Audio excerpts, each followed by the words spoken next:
బ్రహ్మార్పణం.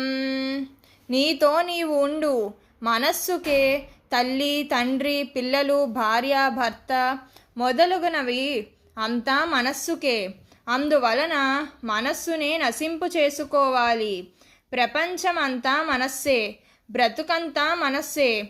అందరూ మనస్సులోనే నుండి స్నేహము చేస్తున్నాము. అందువలన జన్మలు వస్తున్నాయి. ఊరక ఉండాలి. చైతన్యానికి, సాక్షికి ఏమీ ఉండవు కదా. మనస్సుకే జనన మరణాలు. అన్నీ మనస్సుకే. నేను బ్రహ్మాన్ని, అన్నీ బ్రహ్మమే అన్న బ్రహ్మభావనతో ఉండాలి. ప్రతి ఒక్కరూ మనస్సునే తృప్తిపరచాలి అని అనుకుంటున్నారు. మనస్సుకు ఎంత చేసినా గీర ఎక్కువ అవుతుంది తప్ప తృప్తి అనేది ఉండదు. జన్మలు పెరుగుతాయి తప్ప తగ్గవు. బ్రహ్మార్పణం.